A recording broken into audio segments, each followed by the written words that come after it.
जय हिंद। मैं शमशाद आलम। आज हम लोग जो पढ़ने जा रहे हैं वो आपका पंचायती राज व्यवस्था। आज पंचायती राज व्यवस्था के बारे में हम लोग विस्तार रूप से पढ़ेंगे। पंचायती राज व्यवस्था को हम लोग स्थानीय स्वशासन के भी नाम से जानते हैं। और यहाँ पर हम लोग देखेंगे कि भारत का कौन सा आर्टिकल में यानी कि संविधान का कौन सा आर्टिकल में स्थानीय स्वशासन को रखा गया, पंचायती राज व्यवस्था को रखा गया। और वो कौन सा समिति था जिसने ये वकालत किया कि भारत में जो है कि त्रिस्तरीय पंचायत चुनाव होनी चाहिए। और वो कौन सा समिति था जिसने ये वकालत किया कि पंचायती राज व्यवस्था को संवैधानिक दर्जा देनी चाहिए। आखिर गांधी जी क्यों इसके पक्षधर थे और डॉक्टर भीमराव अंबेडकर इसकी तीखी आलोचना क्यों कर रहे थे, ये सारी चीज को हम लोग आज की क्लास में देखेंगे। चलिए अब चलते हैं क्लास की ओर और देखते हैं कि संविधान का कौन सा आर्टिकल में यानी कि पंचायती राज व्यवस्था को रखा गया। तो पंचायती राज व्यवस्था को संविधान का आर्टिकल 40 में इस चीज को कहा गया कि एक पंचायती राज व्यवस्था होनी चाहिए। लेकिन यहाँ पर हम लोग राज्य के नीति निर्देशक तत्व को पढ़े थे और राज्य के नीति निर्देशक तत्व में आर्टिकल 40 में इस बात को कहा गया था कि पंचायती राज व्यवस्था हो, लेकिन राज्य के नीति निर्देशक तत्व में यह भी आपको बताया गया था कि राज्य सरकार इस कार्य को करने के लिए बाध्य नहीं है। अगर वो चाहे तो अपने इच्छानुसार वो कर सकता है और नहीं, अगर चाहे तो वो अपने इच्छानुसार नहीं भी कर सकता है। तो ये बाध्य नहीं था। लेकिन इस बात में इस चीज को कहा गया था, आर्टिकल 40 में इस बात को कहा गया कि लोकतांत्रिक विकेंद्रीकरण होनी चाहिए। आखिर पंचायती राज लाने की उद्देश्य क्या थे? तो पंचायती राज्य को भारत में लाने का उद्देश्य एक ही उद्देश्य था और वो उद्देश्य ये था कि लोकतांत्रिक विकेंद्रीकरण। अब लोकतांत्रिक विकेंद्रीकरण है क्या? तो लोकतांत्रिक विकेंद्रीकरण को हम लोग समझने का प्रयास करेंगे। लोकतांत्रिक विकेंद्रीकरण उसे कहा जाता है कि सरकार की सत्ता को यानी कि क्या है कि बांट देना। जैसे सरकार की सत्ता को हिंदुस्तान के अंतिम व्यक्ति तक यानी कि उसकी सत्ता की ताकत जाए, शक्ति जाए, इसीलिए लोकतांत्रिक विकेंद्रीकरण होनी चाहिए। ये किसके तहत? आर्टिकल 40 के तहत यानी कि राज्य के नीति निर्देशक तत्व के तहत। अब आता है कि स्थानीय स्वशासन का जनक किसे कहा गया? तो स्थानीय स्वशासन का जनक जो कहा गया वो लॉर्ड रिपन को कहा गया 1882 ईस्वी में। 1882 ईस्वी में इनकी एक प्रयास थी कि क्या हो हिंदुस्तान में एक स्थानीय स्वशासन हो। इसीलिए स्थानीय स्वशासन का मेग्ना कार्टा किसे कहा गया? तो इनकी जो प्रयास थी 1882 में, इसी को आने की क्या है कि मेग्ना कार्टा कहा गया। अब आता है कि कौन सा विषय में इसे रखा गया? तो पंचायती राज व्यवस्था को राज्य सूची के विषय में रखा गया। हमारे पास जो सूची है वो 3 सूची है, संघ सूची, राज्य सूची, समवर्ती सूची। राज्य सूची हम उसे कहते हैं जो सिर्फ राज्य सरकार उस विषय के ऊपर काम करे, उसे हम राज्य सूची कहते हैं। तो पंचायती राज व्यवस्था यहां पर क्लियर है कि सिर्फ चाहे तो स्टेट गवर्नमेंट ही इसके ऊपर बात कर सकती है, सेंट्रल गवर्नमेंट इसमें कोई दखल नहीं दे सकता। अगर स्टेट गवर्नमेंट चाहे कि हमको चुनाव कराना है तो वो करवा सकता है, और वो चाहे कि चुनाव नहीं करवाना है तो वो नहीं करवा सकता है। सेंट्रल गवर्नमेंट इसके ऊपर कोई दखल नहीं दे सकता क्योंकि ये जो विषय है वो राज्य सूची का विषय है। अब यहां पर आता है कि जिस समय ये 2 प्रयास किया गया, एक प्रयास था 1952 में सामुदायिक विकास कार्यक्रम और दूसरा प्रयास था 1953 में राष्ट्रीय सब विस्तार योजना। ये दोनों प्रयास जो है विफल हुआ, असफल रहा। उसके बाद कुछ समितियां आती है, उस समितियां के बारे में हम लोग जानेंगे। और समितियां में जो सबसे पहला समिति है वो आपका बलवंत राय मेहता समिति। बलवंत राय मेहता समिति यानी कि क्या कहता है कि भारत में त्रिस्तरीय पंचायत होनी चाहिए, पंचायत चुनाव होनी चाहिए। तो त्रिस्तरीय पंचायत चुनाव की जो वकालत की वो कौन सा समिति की? तो वो समिति था बलवंत राय मेहता समिति। और लोकतांत्रिक विकेंद्रीकरण, बलवंत राय मेहता समिति ही ने इस बात को कहे थे कि लोकतांत्रिक विकेंद्रीकरण होनी चाहिए, जो सत्ता का बंटवारा हो यानी कि हिंदुस्तान का अंतिम व्यक्ति तक सत्ता को बांट दिया जाए, उनके हाथ में भी यानी कि सत्ता की ताकत दी जाए अंतिम व्यक्ति तक जो। तो लोकतांत्रिक विकेंद्रीकरण का जनक, अगर सवाल ये पूछता है कि लोकतांत्रिक विकेंद्रीकरण का जनक किसे कहा गया, तो लोकतांत्रिक विकेंद्रीकरण का जो जनक कहा गया वो बलवंत राय मेहता समिति को, बलवंत राय को कहा गया। बलवंत राय पेशे से एक वकील और रहने वाले जो थे वो यानी कि आपका गुजरात का रहने वाले हैं। अब हम लोग देखेंगे कि लेकिन एक थोड़ा सा सोचने वाली बात है कि एक समिति है बलवंत राय मेहता समिति जो 1957 है, उसके बाद इस बीच में बहुत सारा समय, अब 60 से लेकर हम 76 तक कोई हलचल नहीं हुआ पंचायती राज व्यवस्था में। तो 1960 से लेकर 1976 तक ये काल है, समय पीरियड है। इस समय पीरियड में हम लोग देखेंगे कि हम चाइना से भी युद्ध किए, हम पाकिस्तान से दो युद्ध किए, और आगे की एक जो आंतरिक हमारा हिंदुस्तान का एक मामला था, और वो मामला आपका था आपातकाल। तो इस पीरियड में स्थानीय स्वशासन के ऊपर कोई जिक्र नहीं हुआ, कोई बात नहीं हुआ, और आगे चलकर एक समिति बना, और वो समिति आया अशोक मेहता समिति। अशोक मेहता समिति 1977 ईस्वी में, अशोक मेहता समिति का कहना था कि जो पंचायत चुनाव हो वो 2 स्तरीय हो। 2 स्तरीय का मतलब यानी कि ग्राम पंचायत और जिला, बीच में जो प्रखंड है, क्योंकि त्रिस्तरीय में आपको ये बात समझ में होगा कि त्रिस्तरीय हम कहते हैं ग्राम पंचायत, प्रखंड और जिला, लेकिन अशोक मेहता समिति का कहना था कि 2 स्तरीय हो। तो 2 स्तरीय अगर आपसे पूछा जाता है कि वो कौन सा समिति था जिसने 2 स्तरीय की वकालत की थी, तो अशोक मेहता समिति ने 2 स्तरीय की वकालत की थी। अब आपका आता है तीसरा, जीवीके राव समिति। जो जीवीके राव समिति ने इस बात को कहे कि एक सशक्त यानी कि पंचायती राज व्यवस्था की गठन हो। अब यहां पर आता है कि बलवंत राय मेहता समिति के बाद अगर कोई दूसरा सबसे ज्यादा महत्वपूर्ण समिति था तो वो आपका एल.एम. सिंघवी समिति। एल.एम. सिंघवी समिति कहता है, एल.एम. सिंघवी समिति 1986 ईस्वी में एल.एम. सिंघवी समिति कहता है कि पंचायती राज व्यवस्था को संवैधानिक दर्जा मिलनी चाहिए, संवैधानिक दर्जा देने की वकालत की। तो अगर ये सवाल पूछता है कि संवैधानिक दर्जा आने की देने की वकालत कौन सी समिति ने की थी, तो वो समिति का नाम था एल.एम. सिंघवी समिति ने की थी। और इन्होंने न्यायिक पंचायत की वकालत भी की थी कि एक न्यायिक पंचायत की व्यवस्था होनी चाहिए, जो सरपंच के रूप में हम लोग जानते हैं, जो फौजदारी और दीवानी मामलों पर भी वो क्या है कि न्याय दे सकता है, लेकिन वो 10,000 रुपये के अंदर तक ही। उससे अगर ज्यादा का कोई मामला हो तो वो हम आने की क्या है कि जिला कोर्ट जाएंगे, हम न्यायालय जाएंगे। तो यहाँ पर न्यायिक पंचायत की वकालत की और त्रिस्तरीय का समर्थन किया। जो बलवंत राय मेहता समिति ने त्रिस्तरीय की वकालत की थी, उनकी समर्थन जो है कि एल.एम. सिंघवी समिति ने भी किया इस चीज को। क्लियर। अब यहां पर आता है जो पहली बार वो कौन सा स्टेट था या वो कौन सा जिला था, वो कौन सा गांव था जहां पर पंचायती राज व्यवस्था का उद्घाटन किया गया। तो कहा जाता है कि 2 अक्टूबर 1959 को, तो 2 अक्टूबर 1959 को नागौर जिला, राजस्थान का एक जिला है नागौर, और नागौर का एक गांव है बगदरी गांव, जहां पर आने की पंचायती राज व्यवस्था का उद्घाटन किया गया। और तत्कालीन उस समय के जो प्रधानमंत्री थे पंडित जवाहरलाल नेहरू, उन्होंने आने की इस पंचायती राज व्यवस्था का उद्घाटन बगदरी गांव में किए। अब है कि 2 अक्टूबर आखिर गांधी जी का ही जन्मदिन पर इसकी उद्घाटन क्यों की गई? तो ये क्योंकि बहुत पक्षधर थे कि एक पंचायती राज व्यवस्था होनी चाहिए और सरकार का अंतिम योजना जो है, चाहे सरकार की शक्ति है वो हिंदुस्तान के अंतिम व्यक्ति तक जाए। लेकिन अगर हम विपरीत बात करें तो डॉक्टर भीमराव अंबेडकर ने इसकी तीखी आलोचना किए थे।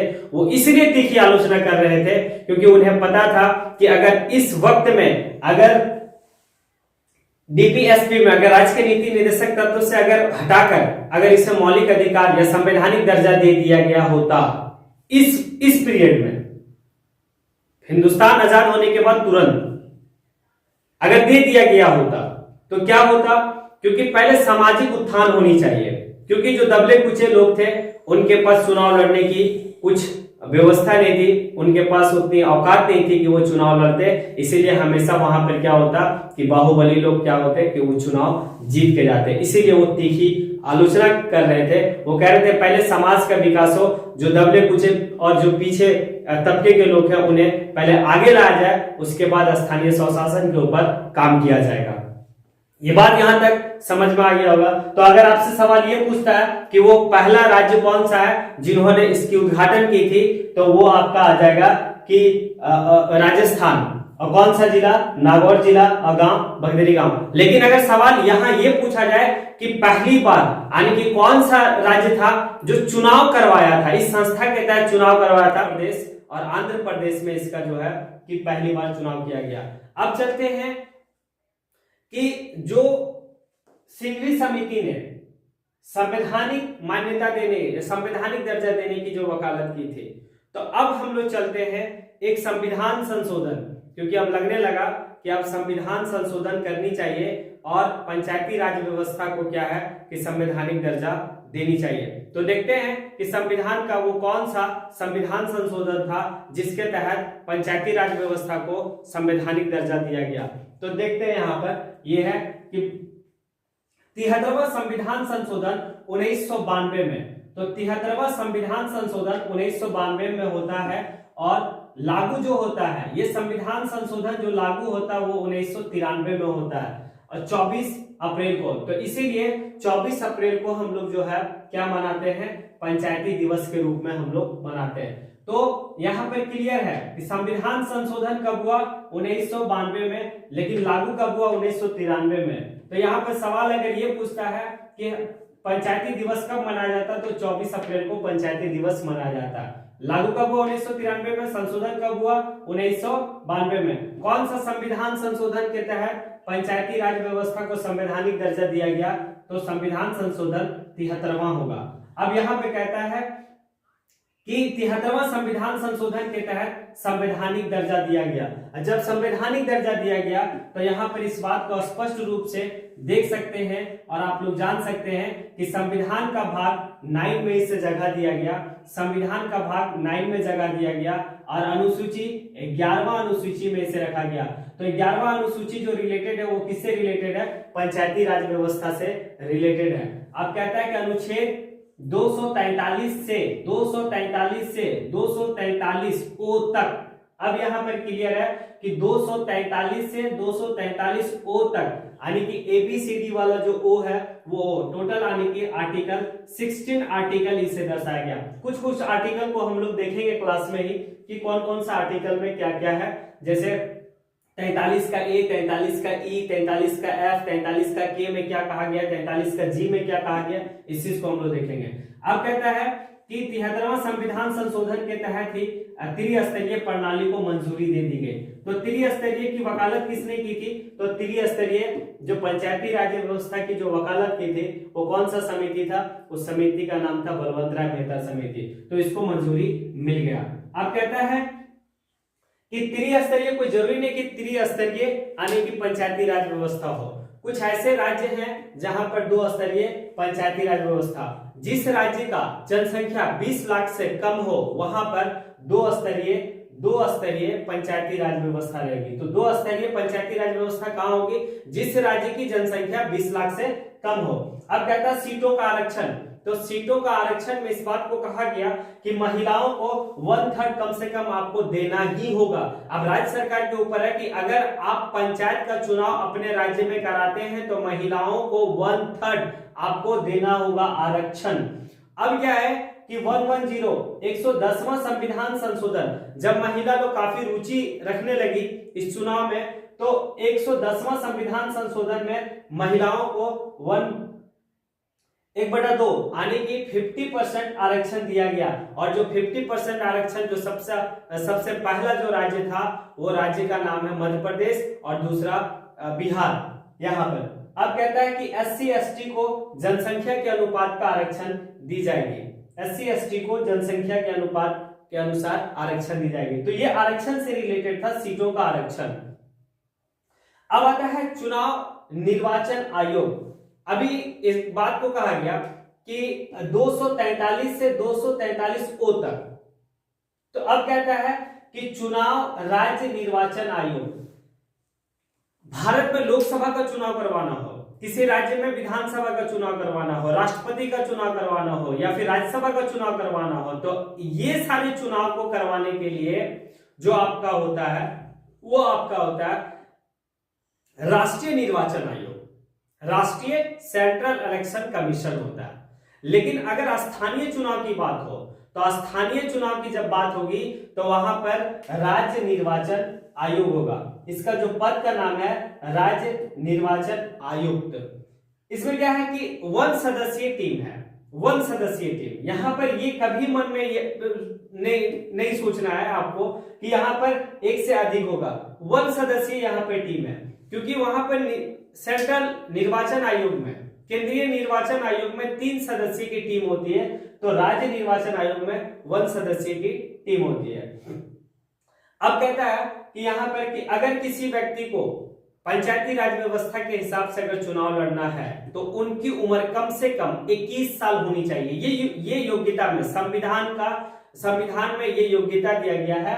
यानी कि जब 73वां संविधान संशोधन हुआ तो उसमें इस बात को कहा गया कि जो योग्यता रहेगी, उनकी जो क्वालिफिकेशन रहेगी वो क्या रहेगी, चुनाव के लिए कम से कम न्यूनतम आयु जो रहेगा वो 21 वर्ष रहेगा।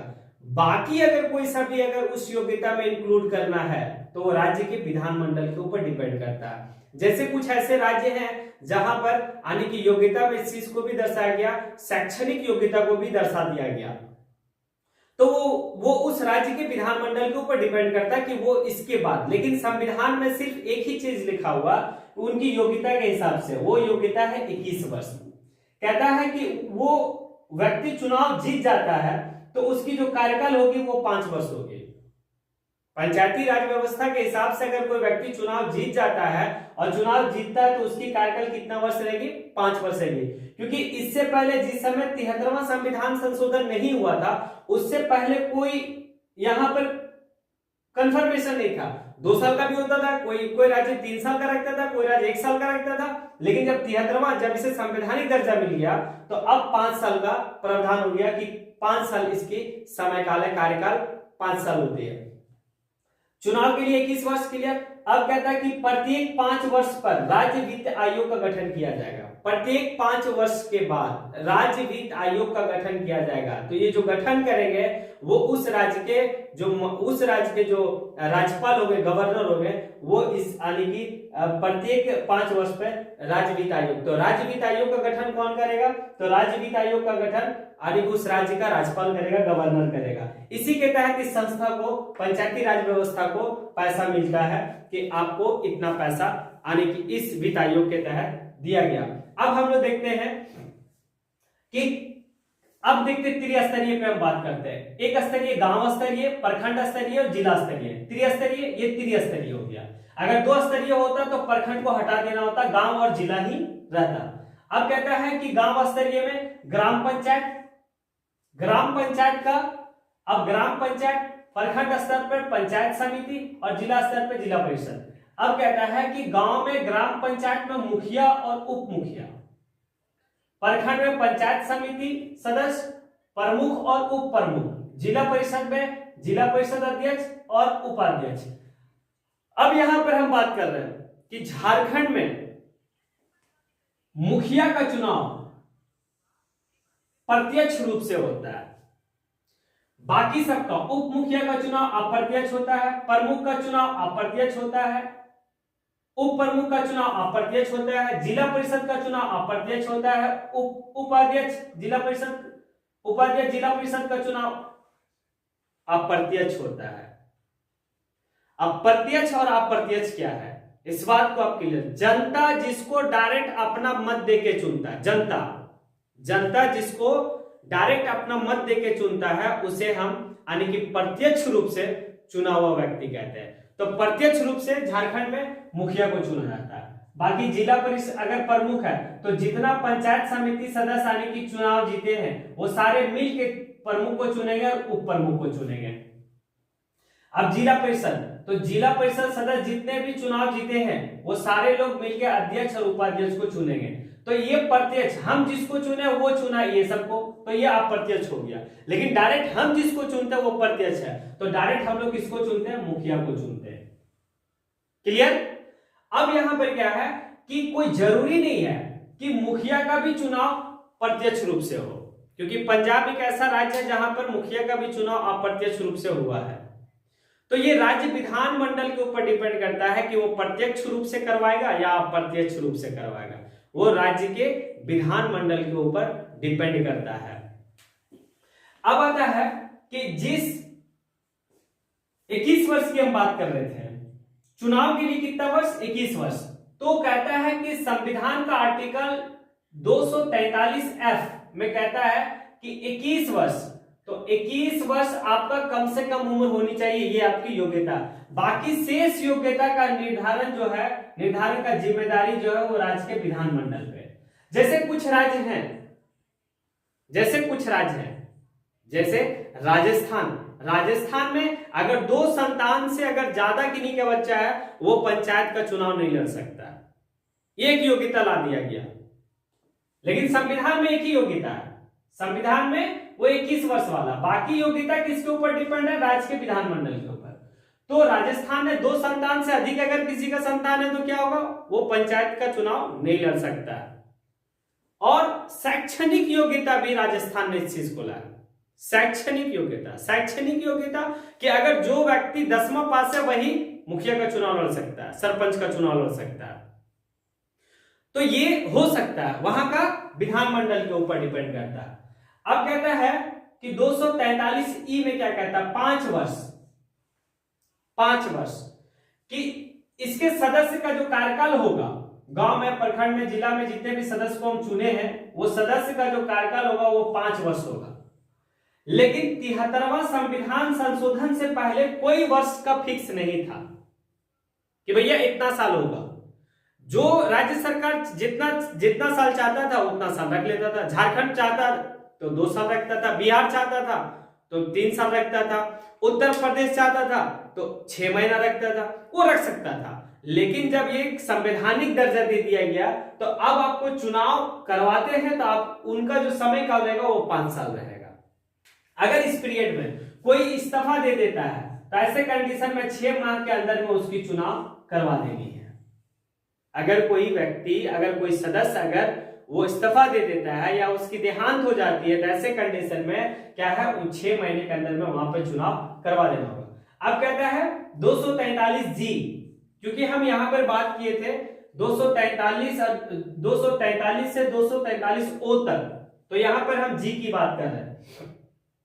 अब कहता है कि 243G के तहत पंचायत राज्य व्यवस्था को 29 कार्यों का सूची दिया गया है, 29 कार्यों का निर्धारित किया गया है।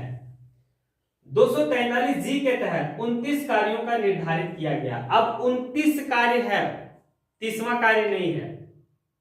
लेकिन बहुत ऐसे राज्य हैं जैसे उत्तर प्रदेश, मात्र 4 ही उनको दिया गया, 4 कार्य ही वो दे रहे हैं। लेकिन कुछ ऐसे राज्य हैं जहां पर 17-18 कार्य भी दिए गए हैं। राजस्थान में 23 कार्य दिया गया है। तो ऐसे कंडीशन में अब कहता है कि 29 कार्यों का उल्लेख जो है वो 11वीं अनुसूची में है। यहां पर बात हुई थी 11वीं अनुसूची का। 11वीं अनुसूची रिलेटेड किससे, पंचायती राज व्यवस्था से। तो जो 29 कार्य की आने की जो लिस्ट है वो किसमें उल्लेख है, 11वीं अनुसूची में उल्लेख है। अब कहता है 29 कार्यों में कितना कार्य संस्था को देना है, पंचायती राज व्यवस्था को देना है। ये किसके ऊपर डिपेंड करता है, राज्य के विधानमंडल के ऊपर डिपेंड करता है। राज्य के विधानमंडल के ऊपर डिपेंड करता है कि भैया आपको जो है कि इतने ही 29 में से इतने ही कार्य दिया जाएगा। अब कहता है कि राजस्थान में हरियाणा भी एक ऐसा राज्य है जहां पर एजुकेशन को क्या है, उनकी योग्यता में जोड़ दिया गया, शैक्षणिक योग्यता में उनको एजुकेशन में जोड़ दिया गया कि अगर वो पढ़े लिखे हैं तभी वो पंचायत का चुनाव, कम से कम आपको 10वां पास होना होगा तभी आप पंचायत का चुनाव लड़ सकते हैं। तो झारखंड की सरकार से भी हमारी अपनी एक मांग है कि आप भी जो है कि इस मतलब शैक्षणिक योग्यता को आप उसमें दर्शाएं, क्योंकि शैक्षणिक योग्यता होना बहुत जरूरी है। और इसी में हम लोग सारी चीज को देखें और इसी के साथ आज का क्लास यहीं पर खत्म होता है। अगर वीडियो अच्छा लगा हो तो आप जो है कि वीडियो को लाइक करें, वीडियो को लाइक करें, शेयर करें, और अगर आप मेरे चैनल से नहीं जुड़े हैं तो आप चैनल को सब्सक्राइब करें। जय हिंद, जोहार, झारखंड।